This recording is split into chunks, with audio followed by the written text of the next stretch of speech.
Durante uma semana, nós ficamos impedidos de publicar vídeos no YouTube por termos violado as diretrizes da comunidade da plataforma, que é discutível. Isso aconteceu justamente na última semana antes das eleições, infelizmente. Como a gente não teve condições de colocar as opiniões dos nossos analistas e a eleição vai acontecer nesse domingo, eu resolvi fazer esse comentário que pode ajudar o indeciso a decidir seu voto, seja para um lado ou para o outro.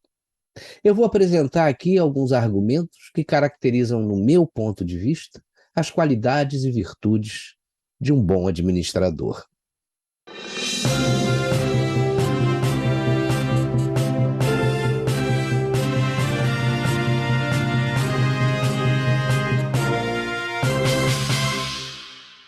Um bom administrador, público ou privado, é aquele que sabe fazer sucessores e que ouve muito antes de tomar uma decisão. Um bom administrador faz questão de ouvir pessoas que não pensam da mesma forma que ele, porque se ele ouvir somente os que pensam como ele, muitas vezes vai ter informação que ele gostaria de ouvir e não aquela que ele precisa ouvir.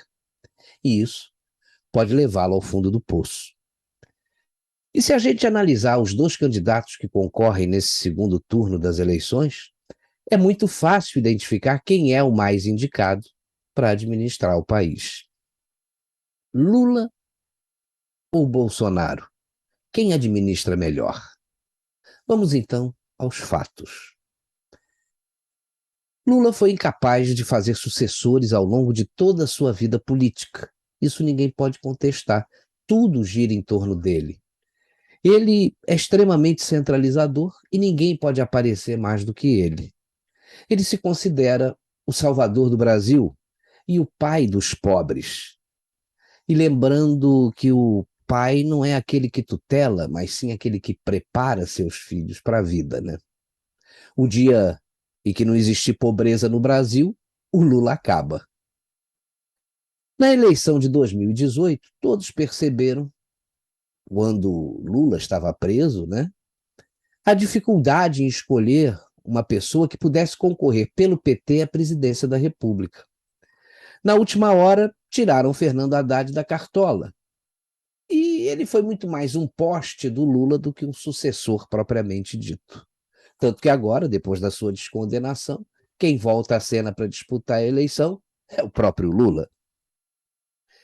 Seu poste, depois de ser considerado o pior prefeito de São Paulo, parece que não vai conseguir se eleger governador do estado. Lula é visto pelos militantes do seu partido como uma espécie de Deus. E pior, não pode ser contrariado.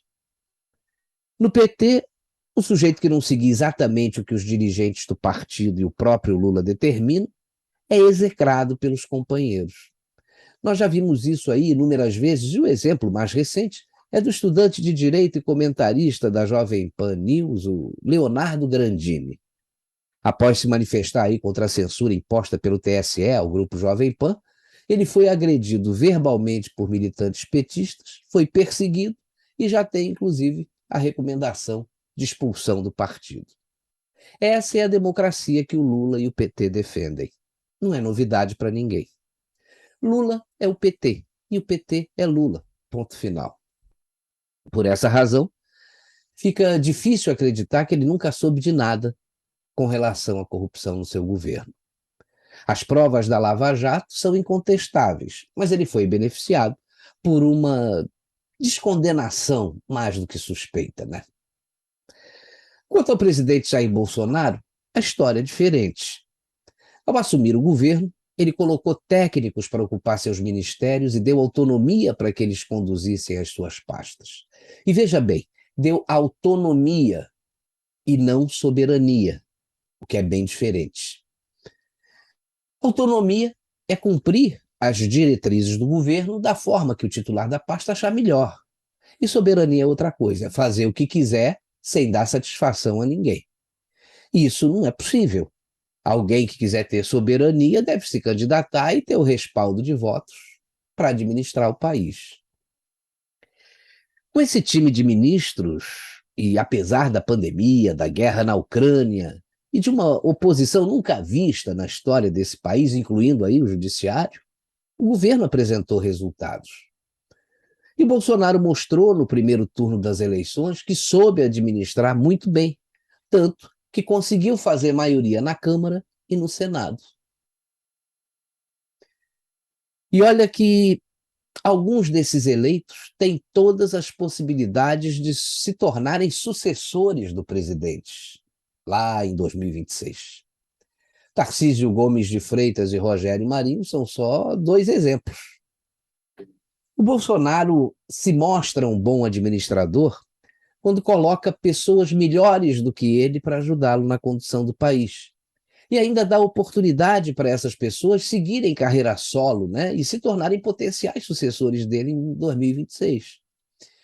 O Brasil hoje é um exemplo para o mundo, embora a esquerda não se conforme com isso, mas a realidade é essa. Veja que, se Bolsonaro for reeleito, ele vai poder concluir as mudanças necessárias para o país com um Congresso aliado que ele ajudou a eleger. E em 2026, talvez tenhamos um momento muito especial para o Brasil, com candidatos de nível muito alto disputando pela direita brasileira uma vaga à presidência da República.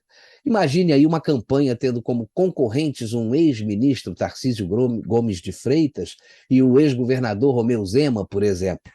Não vai haver espaço para candidatos de esquerda, porque esses dois exemplos aí que eu dei são pessoas de grande competência. E aí o nível dos candidatos e dos debates vai subir significativamente. Independente do vencedor, o Brasil vai melhorar. E aí, lá em 2026, vai conseguir expurgar da política os partidos que representam o atraso, a incompetência e a corrupção generalizada. Em matéria de administração, é muito fácil perceber aí a diferença entre os dois candidatos. Mesmo aqueles que não gostam do Bolsonaro e dizem que não votariam nele nem no Lula para presidente, as pessoas devem pensar bem no que a abstenção aí pode representar para o futuro do Brasil. Veja que o que está acontecendo aqui, do lado da gente, com a Argentina, com o Chile, com a Colômbia, com a Bolívia, com a Nicarágua. Veja o que já aconteceu com Cuba e com a Venezuela. É essa herança que você quer deixar para os seus filhos e para os seus netos? Eu acho que não. Às vezes, para a gente alcançar uma grande conquista, a gente precisa de tempo. E o tempo necessário não vai passar de 4 anos. É muito pouco perto de uma vida inteira, de uma geração inteira. Daqui a 4 anos, o Brasil será outro, se o Bolsonaro for reeleito. E vai ter novas lideranças para a gente escolher aí na próxima eleição presidencial. Como dizia William Shakespeare, o dramaturgo inglês, a paciência é uma das maiores virtudes do homem. Não perca a paciência agora para não se arrepender para o resto de sua vida. 13 ou 22, a escolha é sua.